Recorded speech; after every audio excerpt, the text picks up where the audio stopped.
गांव में रात को अक्सर किसी औरत के रोने की आवाज आती थी। कोई उसे परी कहता, कोई उसे चुड़ैल कहता, लेकिन आज तक उस औरत को कोई देख नहीं पाया था। उसी गांव में रामू और शिवा नाम के दो मनचले रहते थे। एक दिन वो दोनों सुबह उठकर घूम रहे होते हैं, तभी सोना नाम की लड़की उन्हें दिखती है। वो दोनों सोना को छेड़ने के इरादे से सोना के पास जाते हैं। अकेले अकेले कहाँ जा रही हो? तुम दोनों को अभी चप्पल उठाकर मारूंगी तो पता चल जाएगा कहाँ जा रही हूँ अकेले अकेले। तुम भी ना सोना, अरे मजाक ही तो कर रहे हैं। वैसे कहाँ जा रही हो तुम? तुम्हारा ना कुछ नहीं हो सकता। ऐसा कहकर सोना वहाँ से चली जाती है, लेकिन थोड़ी देर बाद सोना चिल्लाते हुए और डरते हुए वहाँ वापस आ जाती है। अरे सोना, क्या हुआ? तुम ऐसे चिल्ला क्यों रही हो? क्या हुआ? वो आगे जंगल में मैंने कोई सरकटी लड़की देखी। वो अपनी गर्दन अपने हाथों में पकड़कर मेरी ओर आ रही थी।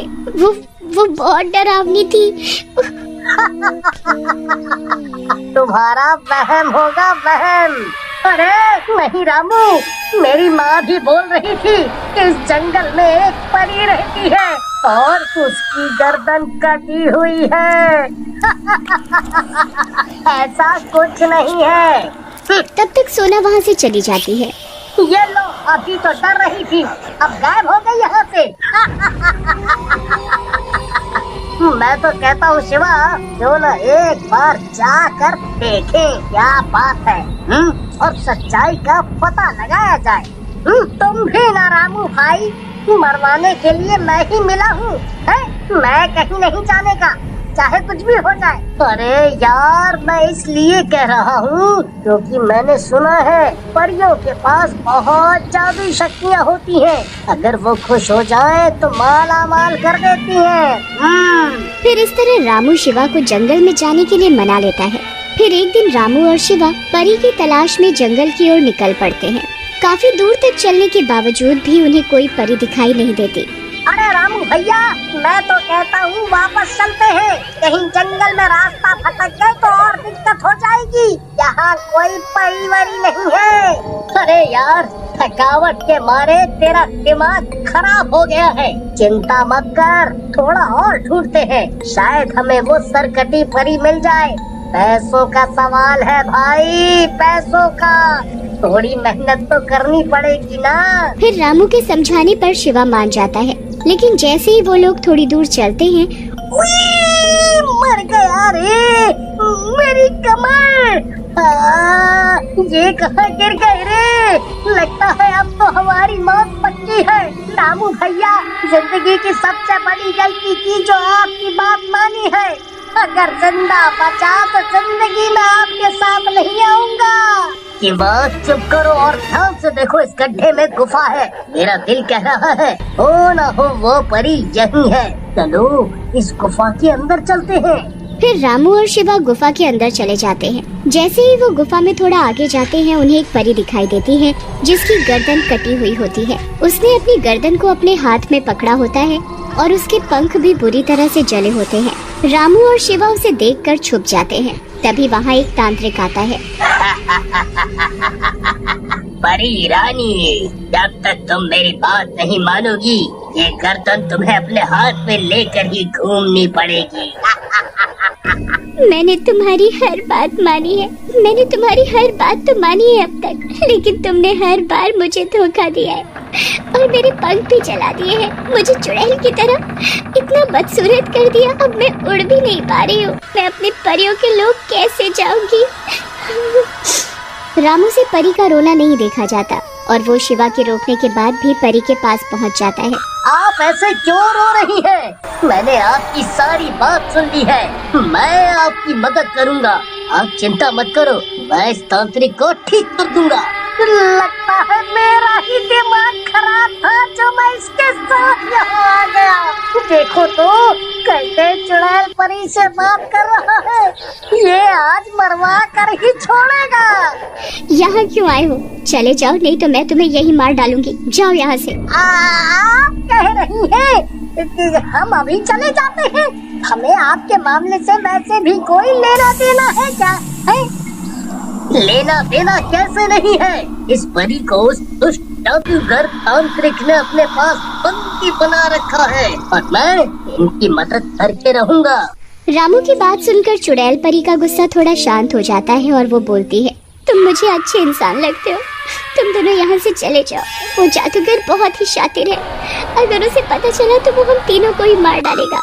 आप चिंता मत करो परी जी, वैसे तो हम दोनों आपके पास लालच के कारण आए थे, लेकिन आपको इस तरह देखकर हमसे रहा नहीं गया। हम आपकी मदद करेंगे। फिर परी उन दोनों को अपने बारे में बताने लगती है। दरअसल मैं परी देश से आई थी, मैं धरती पर घूम रही थी। घूमते घूमते मैं इस जंगल में आ गई और इस तांत्रिक ने मुझे धोखे से अपनी बातों में फंसा लिया और मेरी छड़ी अपने कब्जे में ले ली। उस छड़ी में मेरी शक्तियाँ और मेरी जान है। बस उसी छड़ी की धमकी देकर वो मुझे डराता है, मुझे बचा लो। तभी तांत्रिक के आने की आहट होती है। रामू और शिवा छिप जाते हैं। कहाँ हो परी रानी, मैं कब से कह रहा हूँ मुझसे शादी कर लो, लेकिन तुम मानती ही नहीं। फालतू में ही इतने समय से अपने ही गर्दन का वजन अपने हाथों से उठा रही हो।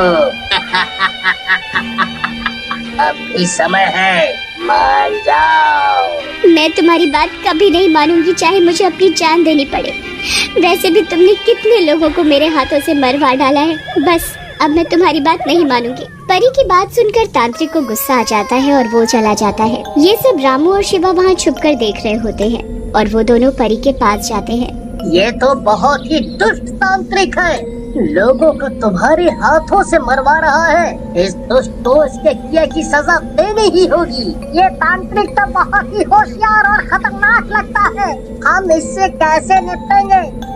तुम दोनों चिंता मत करो, इस तांत्रिक के बारे में मुझे सारी खबर है। काली पहाड़ी के पीछे एक झोपड़ी में एक पिंजरे में एक चिड़िया है। उसी चिड़िया में इस तांत्रिक की जान कैद है। अगर उस चिड़िया को मार दिया जाए तो उस तांत्रिक की भी मौत हो जाएगी। काली पहाड़ी वो तो बहुत खतरनाक है, वहाँ कैसे जाएंगे? वहाँ के बारे में तो सुना है कि कोई भी वहाँ से जिंदा नहीं लौटता है। अब कुछ भी हो, जाना तो है परी के लिए और उस चिड़िया को भी लाना है। इससे हमारे गांव वालों की जान भी तो बच जाएगी। नहीं भाई, अरे ये चुड़ैल परी है, अब इसे तो छोड़ दे। पर भी लाइन क्यों मार रहा है? वो गुफा तो बहुत डरावनी जगह है, कैसे करेंगे? कैसे जाएंगे वहाँ? मैं तो कहता हूँ चल चुपचाप घर निकल लेते हैं। मुझे नहीं पता था कि तू इतना डरपोक है। कोई बात नहीं, तुम यहीं पर रहो और परी जी का ख्याल रखो, मैं अकेले चला जाता हूँ। ऐसा कहकर रामू वहाँ से अकेले ही चला जाता है और शिवा परी के साथ ही रुक जाता है। अगले दिन तांत्रिक आता है, वो बहुत गुस्से में होता है। वो शिवा को परी के साथ देख लेता है। कौन है दुष्ट तू जो इस जगह पर आ गया? मैं तुझे जिंदा नहीं छोड़ूंगा। चुप करो, वो सांप की तरह क्यों फुंकार रहे हो? एक तो परी को तुमने कैदी बना रखा है और हमें ही गुस्सा करके दिखा रहे हो। तुम्हारी धोती खींच लूंगा मैं। शिवा की बात सुनकर तांत्रिक को गुस्सा आ जाता है और वो जादू से शिवा और परी को बांध देता है। अब तू जोकर और परी दोनों मरोगे। तुम ऐसा मत करो, इसकी कोई गलती नहीं है। ये तो बस मेरी मदद कर रहा था। तभी रामू वहाँ आ जाता है, उसके हाथ में चिड़िया होती है। तुम कौन हो और ये चिड़िया तुम्हारे पास कैसे आई? इसे तो मैंने छुपा कर रखा था। दोस्त, तूने जिस लड़के को पकड़ा हुआ है मैं उसी का दोस्त हूँ और अब तू जिंदा नहीं बचेगा। लेकिन तभी तांत्रिक रामू को धक्का दे देता है। रामू दूर गिरता है लेकिन चिड़िया को हाथ से नहीं छोड़ता।